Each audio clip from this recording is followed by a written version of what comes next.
Good afternoon, everyone. Welcome to the Sports Corner with the Conn Man. I am your host, the Conn Man. And with me today, I have a very special guest, the beautiful JoJo Gomes. JoJo, how are you doing today?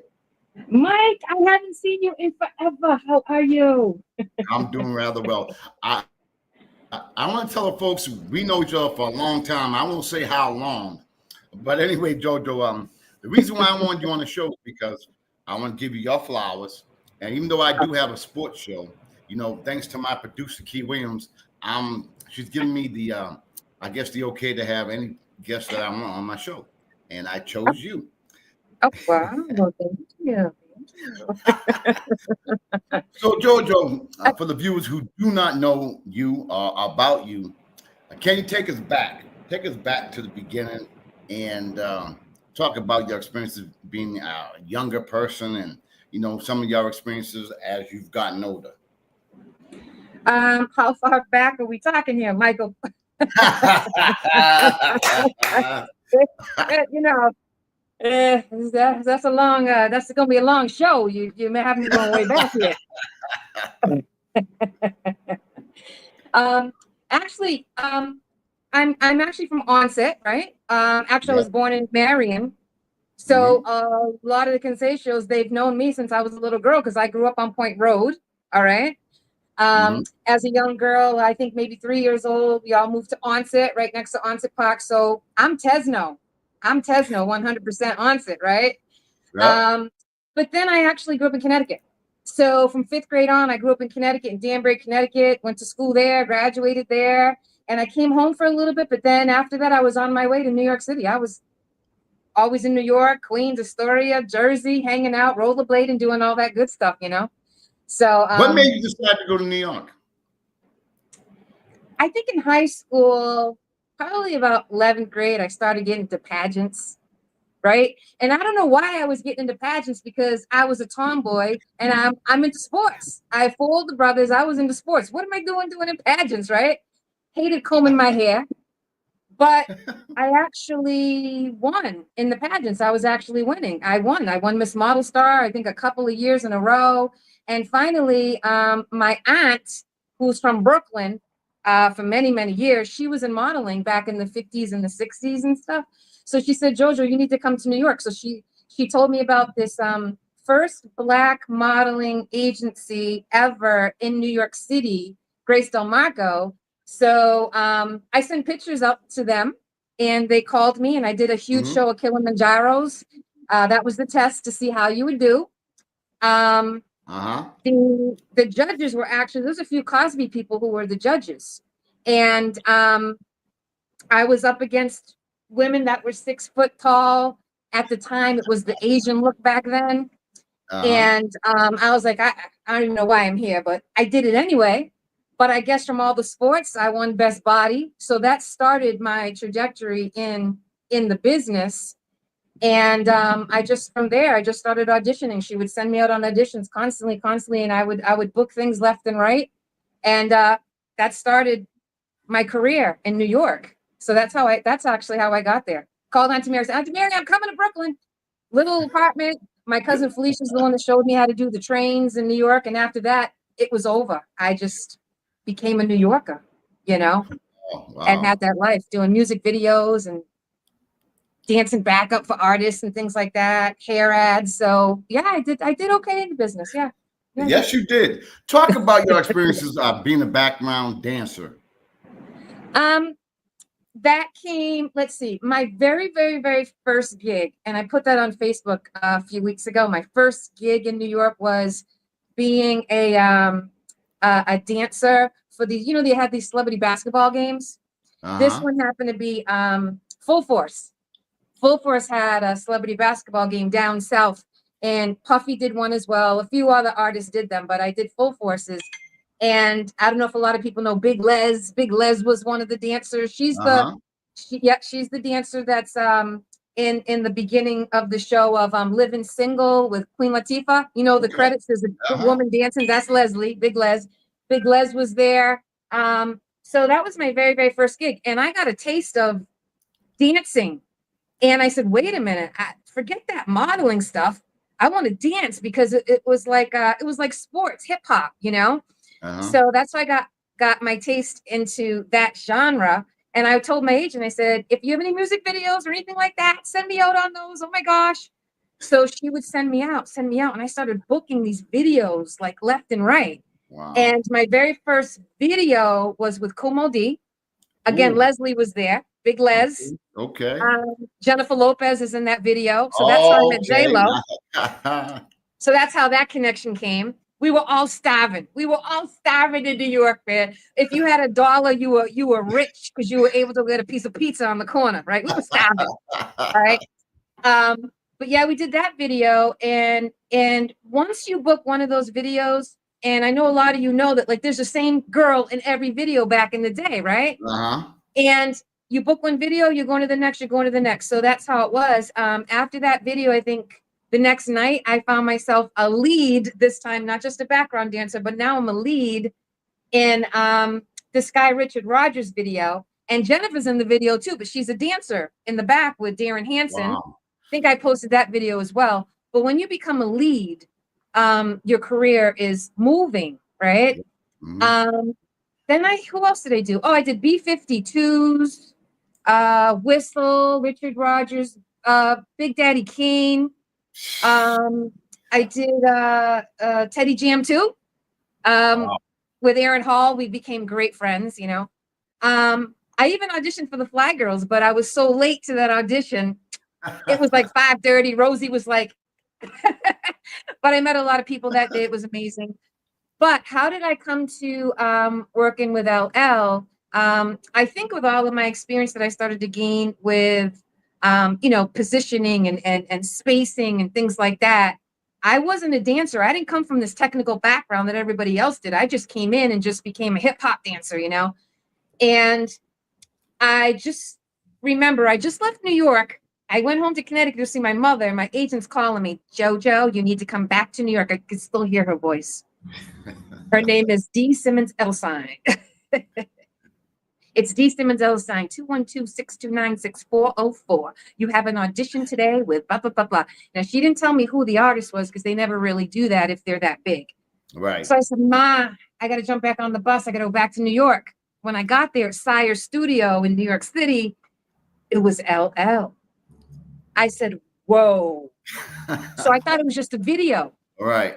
It ended up being, I auditioned for his tour, the Mama Said Knock You Out tour. What? And he kept us there. And I'm like, it's 9 o'clock, it's 9:30, it's 10 o'clock. I gotta go.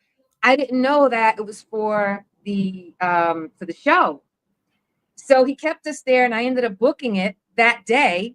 And I ended up never going back home. I stayed and right away, whisked to his home in Long Island. There was another girl from LA, the girl in Round the Way Girl video, the blonde. Her name is Kristen. We became excellent friends. And we all stayed in his place in Long Island. So every day for like 6 weeks, for 12 hours a day, we were at Sire Studio. We had breakfast, lunch, and dinner, and everything there. Everything you lived in the studio. Wow. And then from that point on, the buses start to come. And they put us on the bus and we went to Philly first. But before we got to Philly, when we got to Philly, our first gig, they flew us out to LA to do the Arsenio Hall show. Michael, that's our first show. We didn't work the kinks out or nothing. We flew right to LA to do the Arsenio Hall show. Oh my gosh, that was if anyone was weak, that's a time to break you and you would go home and stop drinking, right? It was like, what? It was a mess. We got through it, but it was a mess. I have to say, but the experience was amazing to meet Arsenio Hall and to see that floor of his. It was absolutely shiny and brilliant. I'll never forget that. But we flew home really quiet, all of us, and we landed back in Philly. But then we were able to do our first show in Philly and really get it tight and right. So that's how I got on a bus tour. And I probably will never do a bus tour again. I danced for a few other artists too, here and there, but not like a bus tour like that. We went from East Coast to West Coast.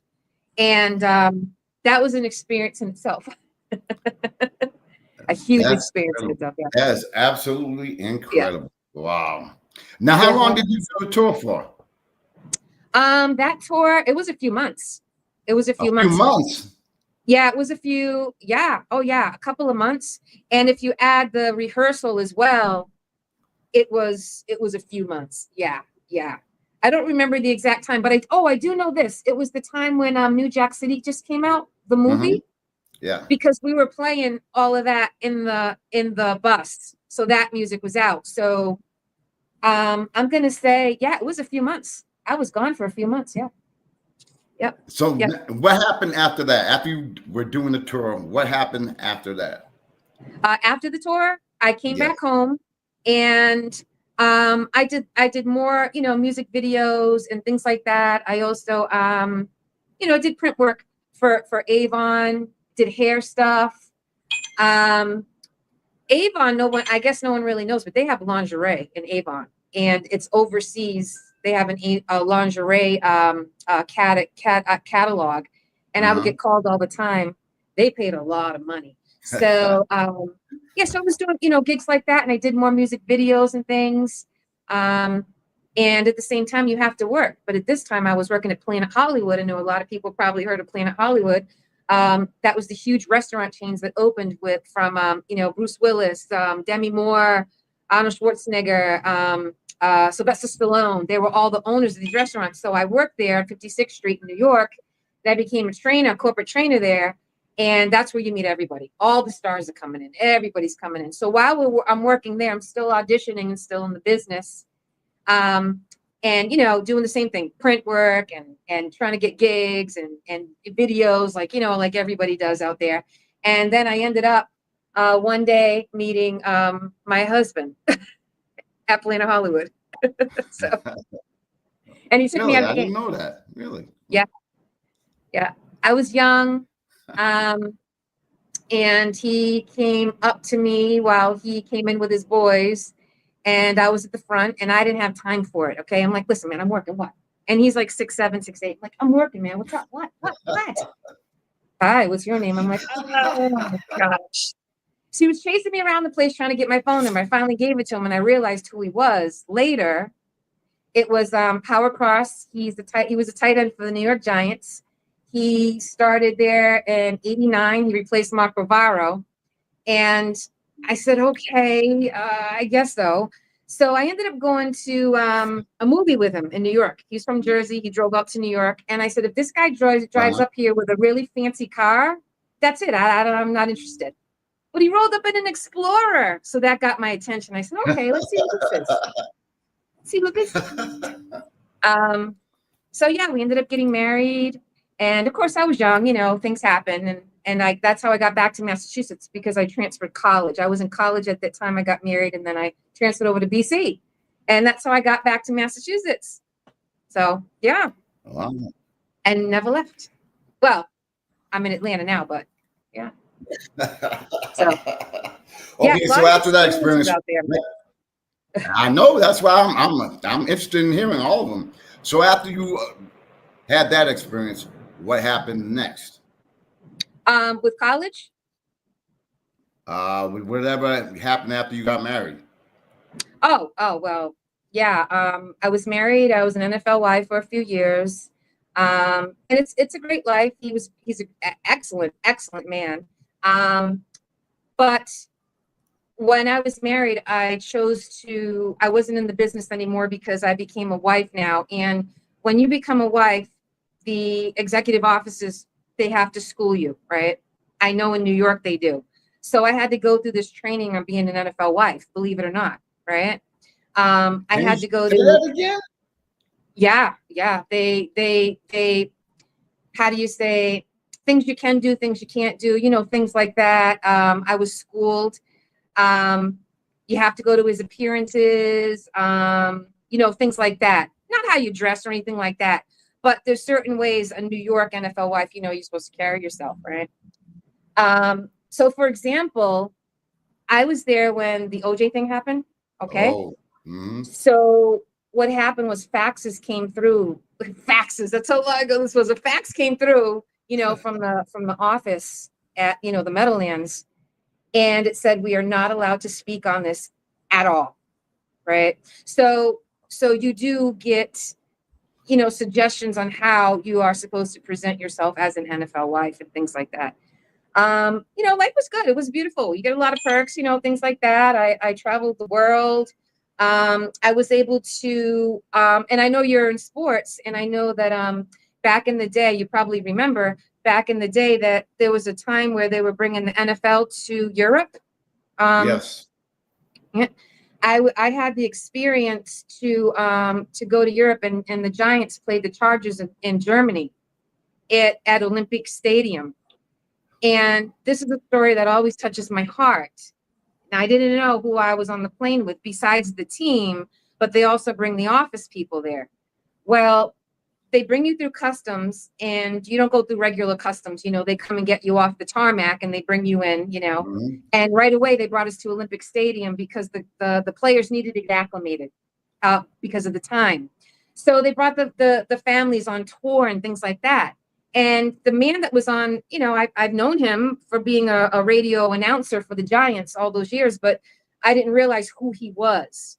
So we're going around, Olympic Stadium, and they're telling us about Jesse Owens and how the Jewish people, they're the ones who built Olympic Stadium. It was their brilliant idea of the circle of it and the Olympic torch. And I can see Jesse Owens' name up there with all of our guys up there that won, It was very, very emotional.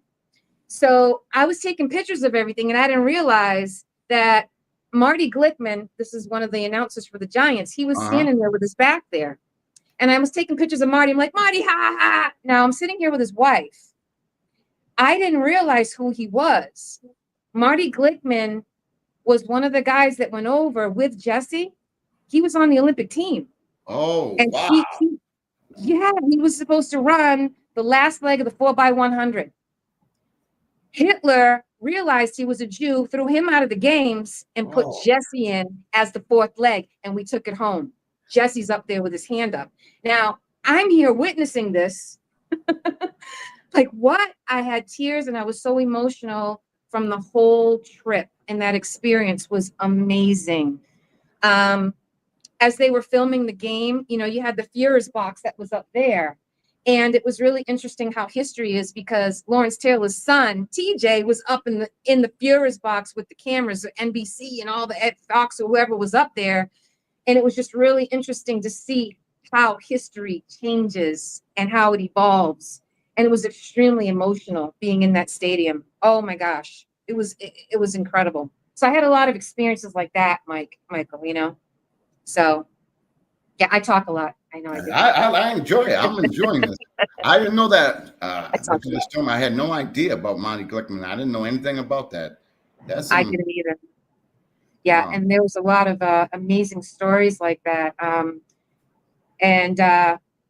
But just to back up, I wanted to talk about some of my experience on stage, if that's okay, because I wanted to share. Sure. Go ahead. I had a lot of really embarrassing moments. There were times where there was this one show in particular where, the Creole hair, right? The Creole hair. We have a lot of hair, right? Yeah. Curly. My hair's naturally curly. I, have it straight today. But, you go to certain states, girls don't like, they want to pull your wig off. Well, I'll never forget this one show where it was towards the end of the show.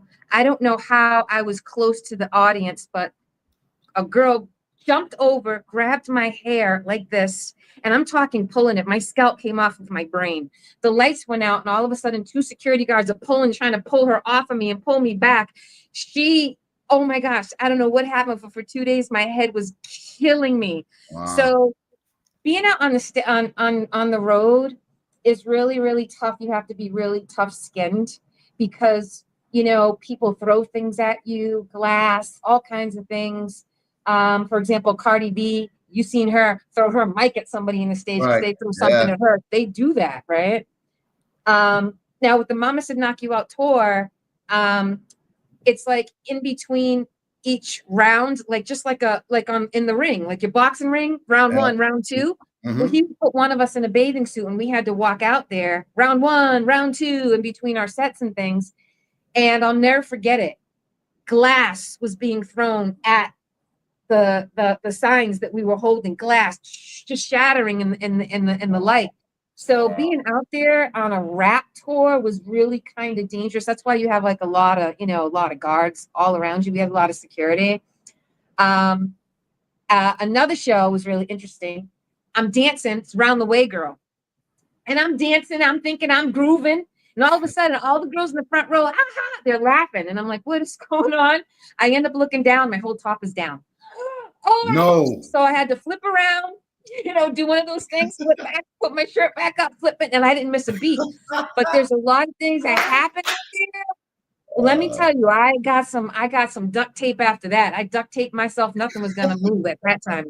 But a lot of crazy, crazy things happen out there.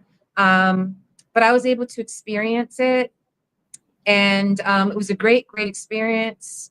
Traveling the world. I seen about 45 states, maybe. Wow, I visited 45 states being on tour. Yeah, yeah. So how did you deal with the groupies? I'm sorry? How did you deal with the groupies? How did I deal with the groupies? Yeah. LL's groupies? Yeah. Exactly. I don't think I ever really had to deal with them because he's off in another area and the dancers, we're off on our own bus, Right. So if they were going after him, I don't know if I really seen it, but people were trying to get after us so that they can get to him, kind of a thing, if that's what you're asking. Yeah. But it was a lot of fun. I mean, I signed a lot of autographs, a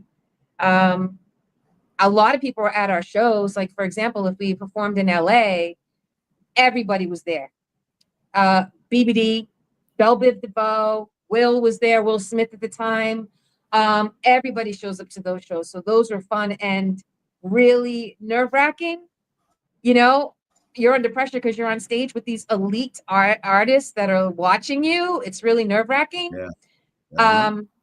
But you got through it. I got through it. It's a lot of fun. Yeah, a lot of fun. Yeah. Now, as you reflect on all your experiences, what do you feel was the most important thing that you learned from those experiences when you were doing the tours and all that? Oh, there's a lot of things that I've learned. I think the main concern, like if anyone's trying to break into that business, the main thing you should learn is never talk about anyone else. Okay. So what I mean by that is you always want to be professional and you always want to speak kindly of others because you can blackball yourself in 2 seconds. That industry is so small that if you say something about a director or a producer of a show or anything or the videos, it gets around so fast, you're done in the business. You'll never work again. So it's very, very important that you're always professional and you're always very nice to everyone, things like that. And that, that translates into life, period. Always, try not to gossip because that will ruin you at work, anywhere, Right. So that's one of the main things that I took away. I also took away that, if you want to be good at anything, you have to work at it. You have to work at it. And being on a show of that level, of that caliber, I realized I seen what goes into it. And literally, you're working 12 hours a day. No, actually, it was from 9 in the morning until 12 at night. So that's about 15 hours, right? And we just drove back to Long Island, slept for a little bit, and came back and did it again. And you're dancing all day, all day, all day, all day, all day, and you're eating in the studio all day, all day. So nothing comes easy in that business. You have to work hard. I mean, really hard, and always be professional, and always be on time. So, I mean, those are some things that I could take away that I can translate into my life today. Work hard, and be professional. That's the reason why I wanted you on the show, because what I like to have my guests do is try to make an impact. And fortunately, my show's seen on all around. And, for some young model or somebody who might want to get into that field, what would you tell them? I mean, even though you just said it, but what would you tell, what advice would you give to some young person who wants to get into that world? Mm-hmm. Yeah, I mean, you have to be serious about getting into that world because first and foremost, it's cool, it's fun, but when you first start, it's not your bread and butter. You always have something to fall back on. So to everyone, I want to say, and as a mom, get your education first. Get your education because auditions, you're going to audition. You're probably going to audition 30 times, 40 times and get all no's and maybe get a 1. So my advice is always have your education something to fall back on, right? And if you do want to do anything and you want to go into that business, you have to take lessons, okay? Acting lessons, commercial copy lessons, walking lessons. And the most important thing is if you're going to dance, if you want to go into that business, you have to have technical training. The basis is ballet. And ballet is going to keep your frame up high and tight no matter what other style that genre that you want to dance into. That's going to keep longevity in the business if you have technical training, right? So that's what I have to say. Education first, okay? Mm-hmm. Or do your education while you are auditioning. You can still do that, but you do have to get great headshots. Headshots do cost money. And another thing, if someone says to you, if you're going to an agency and they say to you, oh, yeah, you can pay $500 and we'll let you in our agency, right away, run. That's not a real agency, okay? An agent will say to you, we like you. We're going to just start sending you out. And the only way we get paid is if you get booked and we take your 20% off the top. So that's a legitimate agency. If they say you have to pay to join them, run. Okay, run. They're not legit. Now, you had mentioned something about, you may go for 30 auditions and you might only get 1. Mm-hmm. When you were getting them no's, what did it do to your psyche? What did it do to your mental frame, getting told no? Yeah, that's the thing about the business. You to go, right, and for you to go, I'm going to go to the next one. I'm going to go to the next one. That takes fortitude. Yeah. You definitely have to have a strong backbone in that business. And you can't really take it personally. Why? Because back in the day when I was there in the business, our look, they didn't want our look. We weren't, it was either Asian or black skin toned, which I would go to an Essence magazine, for example. My agent would send me there. Hi, this is D. Ellisine. You have an audition with Essence magazine. Put on your dark makeup, right? I tried to put my dark makeup on. That the lady came out and said, you're all too light, goodbye, right? So that's how you get rejected. It's not nice. Wow. It's not nice, like, oh, we're really sorry, but no, we're not looking for you, So it can be a tough business. Also, if you're in an audition and you have other girls sitting there waiting to go in and everybody has their book, a lot of people call it portfolio, but we call it a book. That's your book. They'll mind trick you, just like you're on the football field, right? Oh, can I see your book? Oh, and then they'll flip through it like, oh, yeah, okay, yeah. That's what they do, and it messes you up before you go into that audition, right? I was told never, ever, ever let anybody look at your book. Look straight ahead, be professional, and that's it. But yes, to answer your question, when you get a lot of no's, yeah, it's really, really tough. But when you get that one yes, it makes up for all of those no's, just stay with it. Anyone who wants to get into that business, stay with it, work hard, get all the training you possibly can, and have the best pictures that you possibly can get, because that's your business card. It's your pictures. Right. When you leave your picture behind, But again, my day and today is two totally different things. Back in the day, if a client wanted to see, models from that agency, what they would do is it was by messenger. Your agent would actually pull your cards, your composite cards, put it in an envelope, and there was a messenger that sent it to the client. Nowadays, it's all electronic. Nowadays, you can book a job just by them seeing you online, and you just show up to the job. I think a lot of people know that I have a daughter, Dana, and Dana, she was a baby model for Macy's and all that kind of stuff. And Dana would book just off of online because it was a totally different world, but back then you had to go to the audition. They wanted to see you in person. It was grueling, as compared today. But yeah, if you don't have that backbone, and another thing I want to say is the support. Okay, it's very important to have a support system back home. Your mom, your dad, your sister, your brother, somebody telling you you can do this. Right. If your family doesn't do that and you don't have that support, like if you have a mom that's like, whatever, yeah, okay, book what, that kind of crushes you. Okay. So for me personally, my brothers were great support. My dad was great support. And, there's certain people that I wanted to support me and say, you can do this, you can do this.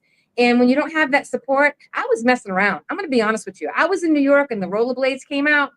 I'm a tomboy. I was at Central Park, with the guys with the cones going in and out like this. Yeah, yeah.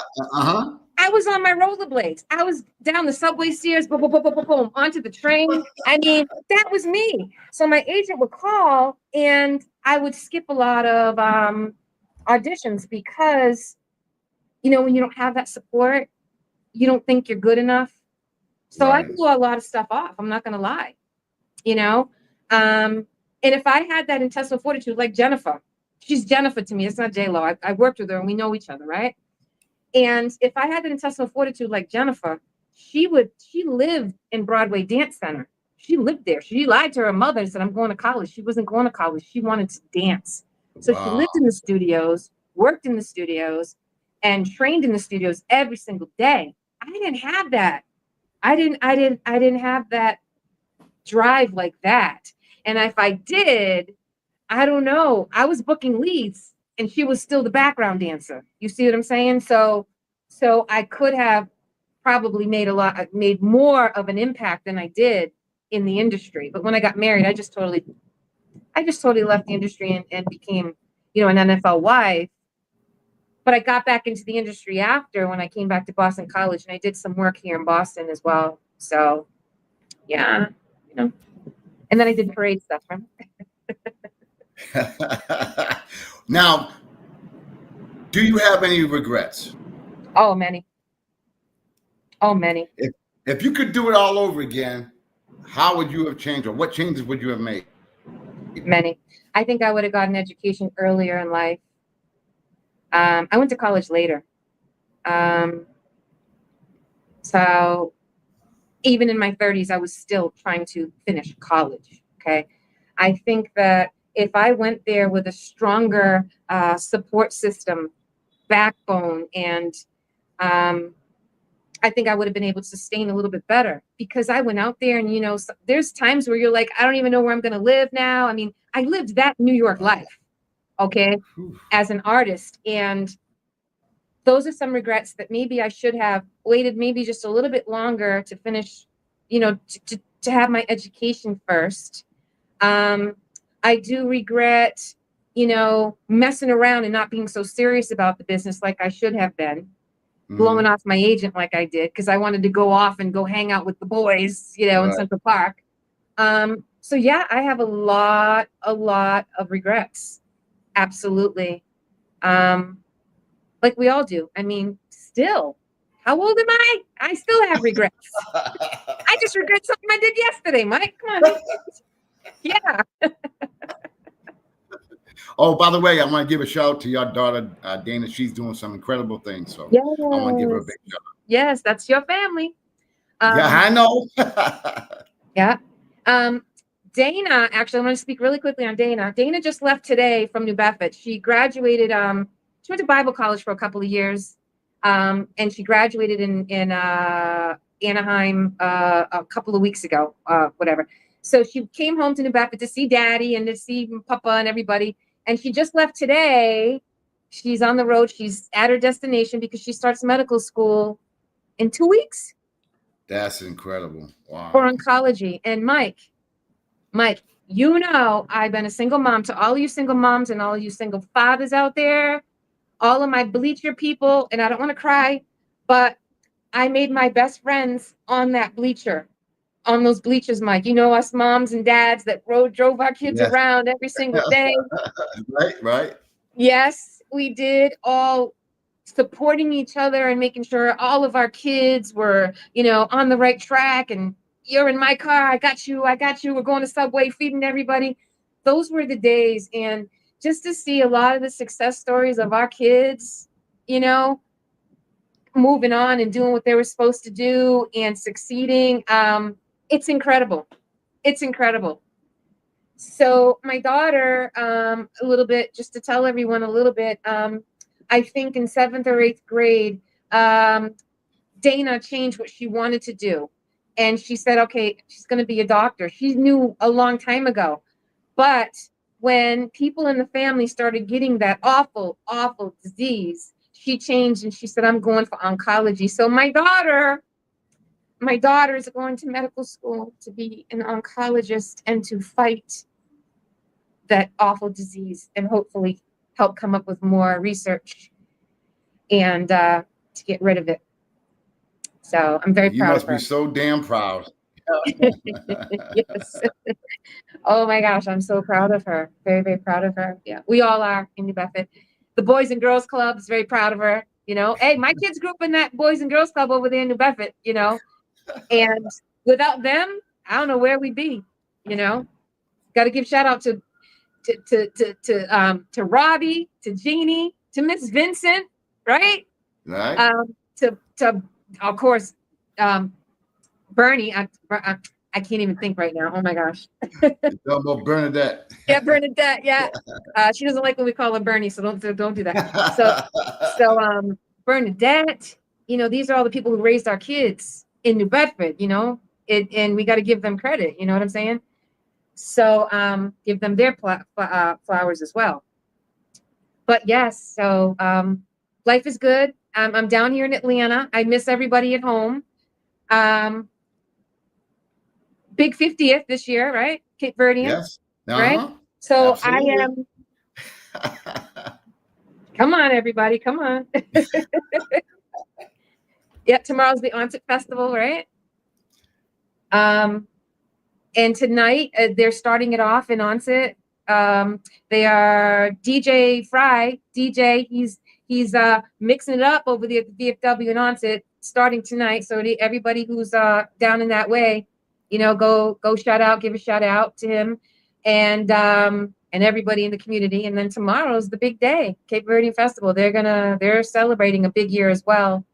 So I won't be there, but everybody, make sure you do your lives really clear because I'm going to be watching them, and I want to feel like I'm there. Okay, make sure you absolutely get a good angle with the lights.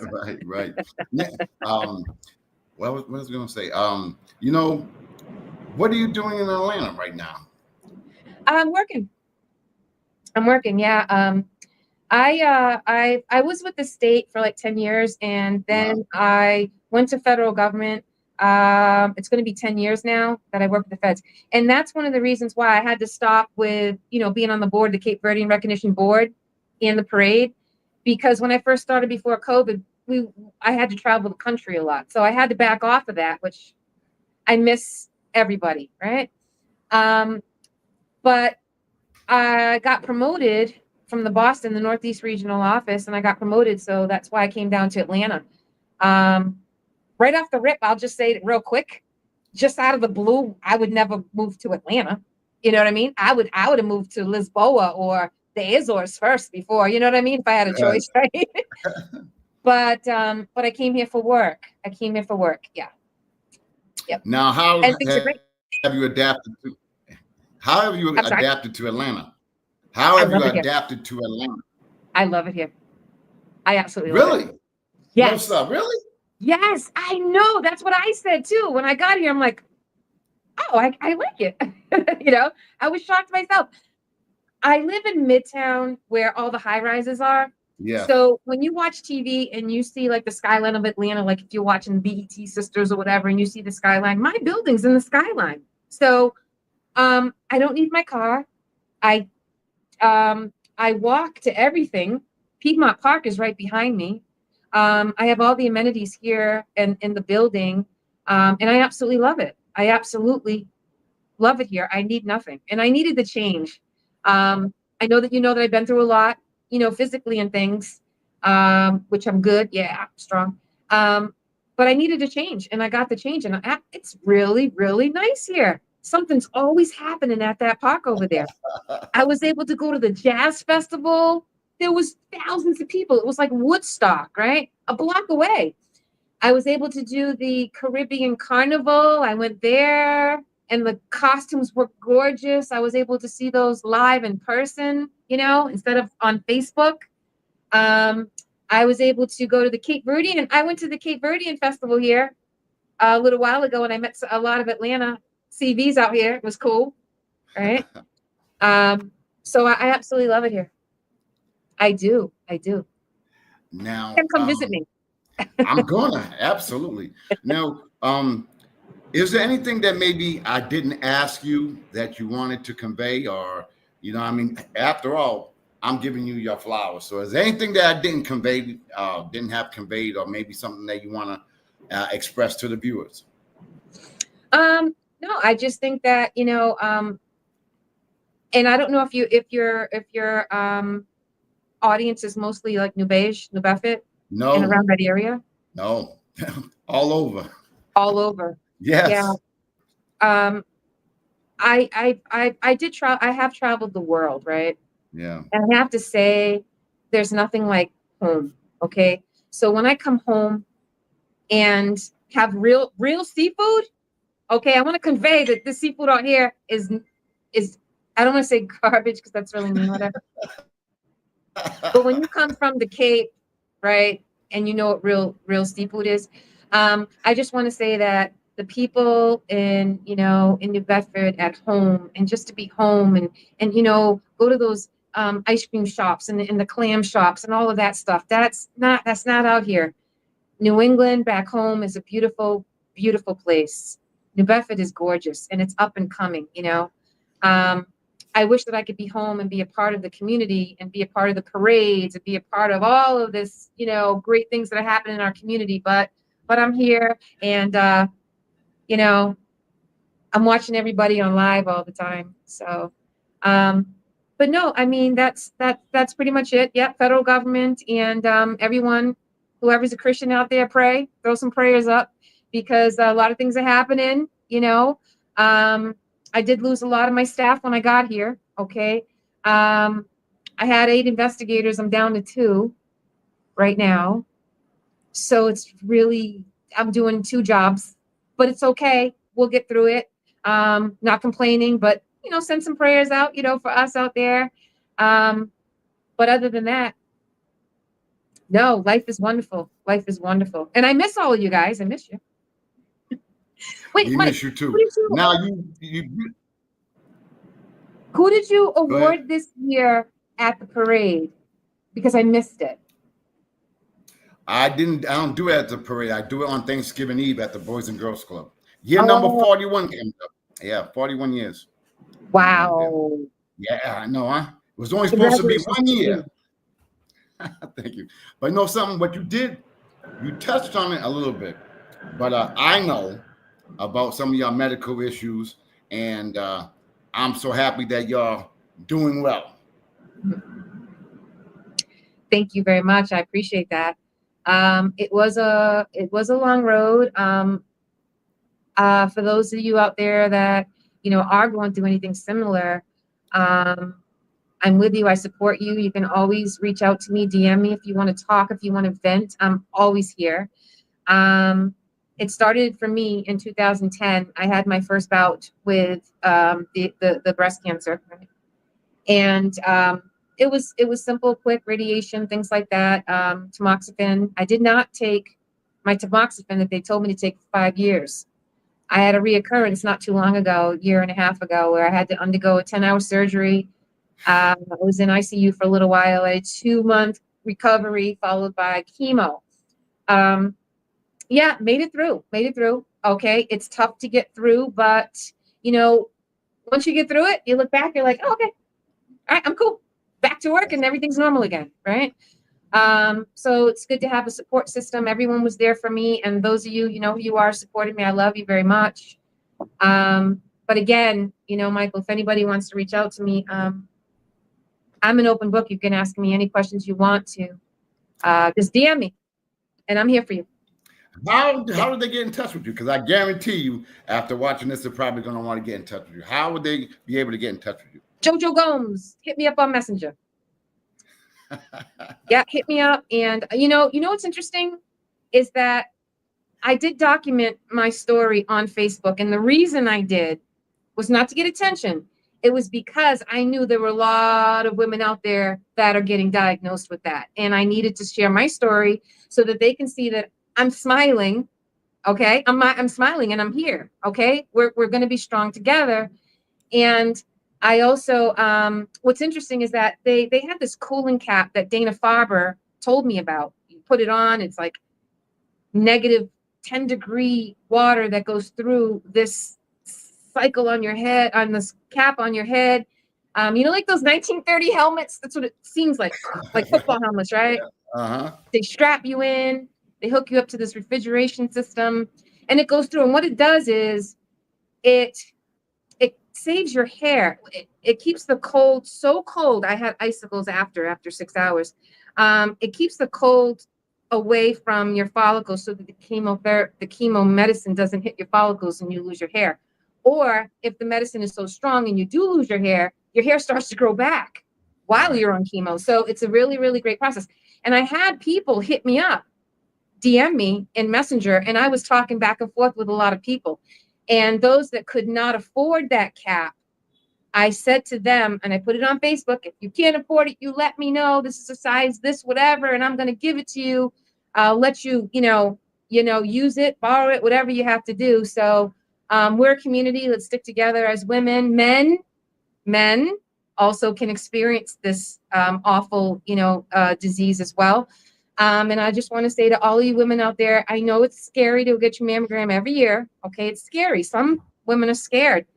Please don't be scared. Get it done. Because if it's caught early, you'll be around forever. Okay? That's what I want to say, and that's what I want to share to you. Okay? All right. That's why I wanted you on my show.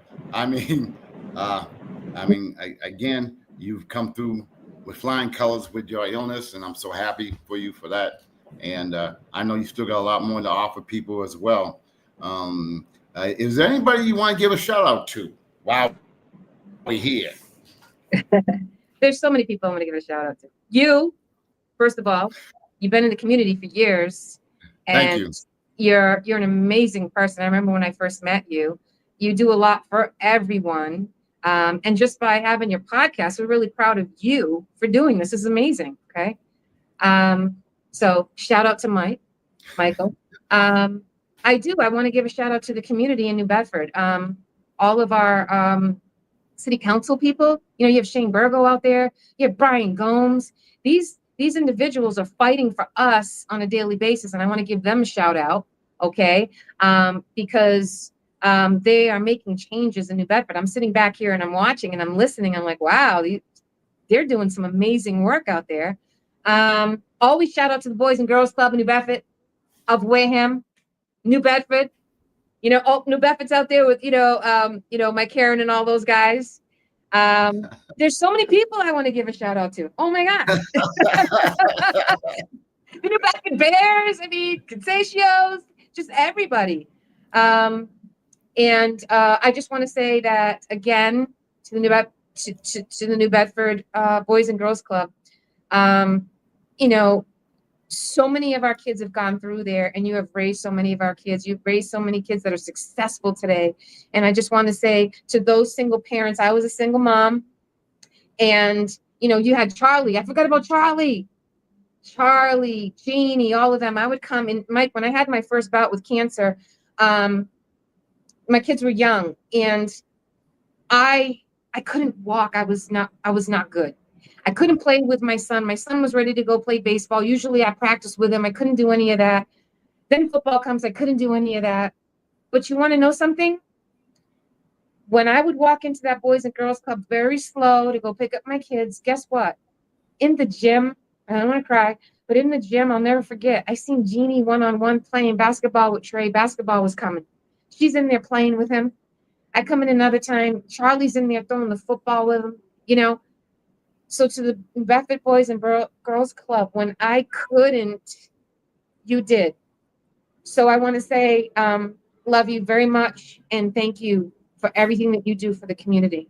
Thank you. Thank you so much. Well, you know, Jojo, it's been a honor and a privilege having you on my show. I am blessed, and I want to thank you for coming on. And again, if people do want to get in touch with you, how would they go about doing it? Oh yeah, if you have a lot of questions and you know, hit me up on Facebook, Jojo Gomes. There's a dash in between Jojo, J-O Gomes, and DM me if you have any questions. We can talk. We can even set up a group and everyone to, you know, talk. I'm an open book. Whatever you want to ask me, how it works, what to expect, you know, on certain treatments and things like that. So I'm here. I'm here. Well, Jojo, I want to again thank you for coming on my show. You didn't have to, so I do appreciate you coming on. And you know, it's been a pleasure. You know, seems like you like old days. You know what I mean? So again, I want to thank you for coming on my show. And you know, take care. God bless. I'll be hitting you up soon for lunch. But anyway. Yeah, you owe me some real But seafood when I come home. you got it. You got it. Again, I want to thank you so much for coming on my show. God bless you. Take care. You, Mike. And thank you so much. Thank you. Well, ladies and gentlemen, I appreciate you. You got it. Ladies and gentlemen, bye, everybody. New Bedford. Have fun tomorrow at the festival, everybody.